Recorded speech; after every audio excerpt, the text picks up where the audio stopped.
সকলৰ বাবে এই মুহূৰ্তত লৈ আহিছো এটা গুৰুত্বপূৰ্ণ খবৰ। অবৈধ ফাৰ্মাসীৰ গৰাকীসকল সাৱধান হওক, কিয়নো এতিয়া অবৈধ ফাৰ্মাসীৰ বিৰুদ্ধে প্ৰশাসনে আৰম্ভ কৰিছে অভিযান। এই ডাঙৰ খবৰটো টাইম 8ৰ দৰ্শকসকলৰ বাবে লৈ আহিছো।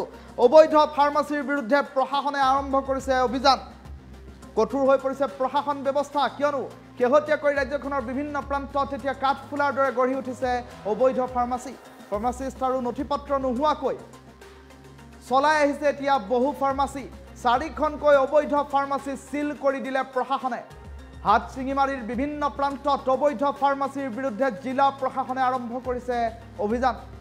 দক্ষিণ শালমাৰা মানকাছৰ জিলা আয়ুক্তৰ নিৰ্দেশত আজিৰ দিনটোত চলিল হাটশিঙিমাৰীৰ বিভিন্ন প্ৰান্তত অভিযান। জিলাখনত কাঠফুলাৰ দৰে গ্ৰহ লৈ উঠিছে এতিয়া শ শ অবৈধ ফাৰ্মাসী, যিসমূহ ফাৰ্মাসীত নাথাকে ফাৰ্মাচিষ্ট, নাথাকে কোনো নথিপত্ৰ, আৰু নথিপত্ৰবিহীনভাৱে এতিয়া কাঠফুলাৰ দৰে গেলামালৰ দোকানৰ দৰে খুলিবলৈ আৰম্ভ কৰিছে ফাৰ্মাসীসমূহ, যিসমূহ ফাৰ্মাসীয়ে এতিয়া ঔষধ যোগান ধৰি সৰ্বসাধাৰণ জনতাৰ সৈতে জীৱনৰ সৈতে হেতালি খেলা পৰিলক্ষিত হৈছে। তেনে পৰিপ্ৰেক্ষিতত আজিৰ দিনটোত জিলা আয়ুক্তৰ নিৰ্দেশত ফাৰ্মাসীসমূহৰ বিৰুদ্ধে চলিছে অভিযান। আৰু কাগজ পত্ৰ নথকা, সমান্তৰালকৈ ফাৰ্মাচিষ্ট নথকা 4খনকৈ ফাৰ্মাসী ইতিমধ্যেই সিল কৰি দিছে প্ৰশাসনে। হাটশিঙিমাৰীৰ বিভিন্ন প্ৰান্তত অবৈধ ফাৰ্মাসীৰ বিৰুদ্ধে আজিৰ দিনটোত জিলা প্ৰশাসনে আৰম্ভ কৰিলে অভিযান। আৰু হাটশিঙিমাৰীৰ বিভিন্ন প্ৰান্তত অবৈধ ফাৰ্মাসীৰ বিৰুদ্ধে জিলা প্ৰশাসনে আজিৰ দিনটোত অভিযান আৰম্ভ কৰি 4খনকৈ অবৈধ ফাৰ্মাসী সিল কৰি দিয়া পৰিলক্ষিত হৈছে। অবৈধ ফাৰ্মাসীসমূহ এতিয়া কাঠফুলাৰ দৰে গঢ়ি উঠা পৰিলক্ষিত হৈছে, যিসমূহ ফাৰ্মাসীত নাথাকে কোনো ধৰণৰ ফাৰ্মাচিষ্ট, নাথাকে কোনো নথিপত্ৰ, আৰু নথিপত্ৰবিহীনভাৱে এইদৰে গেলামালৰ দোকানৰ দৰে এতিয়া খুলিবলৈ আৰম্ভ কৰিছে ফাৰ্মাসীসমূহ।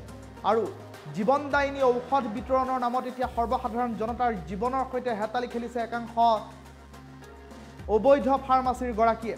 আৰু তেনে পৰিপ্ৰেক্ষিতত এইসমূহ ফাৰ্মাসীৰ পৰা বিভিন্ন ধৰণৰ নিচাজাতীয় সামগ্ৰী সাপ্লাই কৰাৰো অভিযোগ উত্থাপন হৈছে। দৃশ্যাংশ দেখুৱাই লৈছো।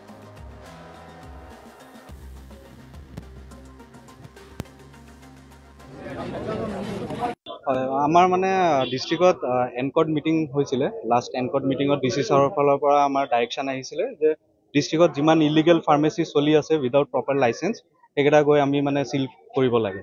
ফাৰ্ষ্ট ইহঁতক মানে দিয়া হৈছিলে, প্ৰপাৰ টাইম দিয়া হৈছিলে 31st August till 31st August we have given them time.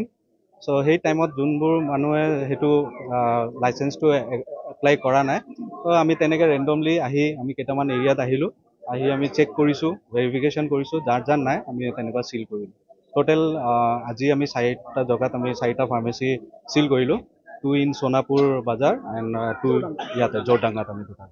আমিতো প্ৰেজেণ্ট এইটো আইন হিচাপে আমি চিল কৰিলোঁ, আৰু এট দ্য ছেইম টাইম তেওঁলোক যদি একো ডকুমেণ্ট প্ৰভাইড কৰিব নোৱাৰে, প্লাছ ৰেজিষ্টাৰ যদি কৰিব নোৱাৰে, ডেট মিনছ তেওঁলোকৰ একো ডকুমেণ্ট নাই, ত' আমি সেইটো পাৰ্মানেণ্টলি চিল হ'ব চাগে।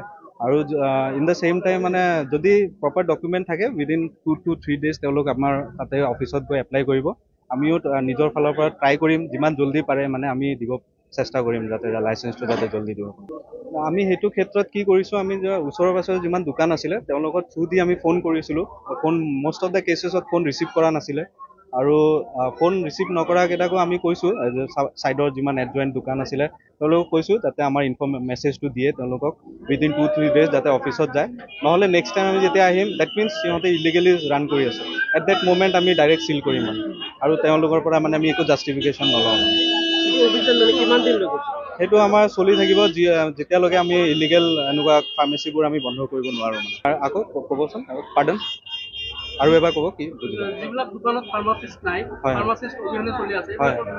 আমি সেনেকুৱা ক্ষেত্ৰত আমি ডাইৰেক্টলি চিল কৰা নাই, আমি তেওঁলোকক টাইম দিছোঁ যে ৰেজিষ্টাৰ কৰক গৈ মানে তেওঁলোকৰ ফাৰ্মাচী যোনবোৰ কৰিব, সেইটো এটা প্ৰচেছ আছে, সেইটো ৰেজিষ্টাৰ কৰাৰ পিছত আমি আকৌ ষ্টাৰ্ট কৰিব।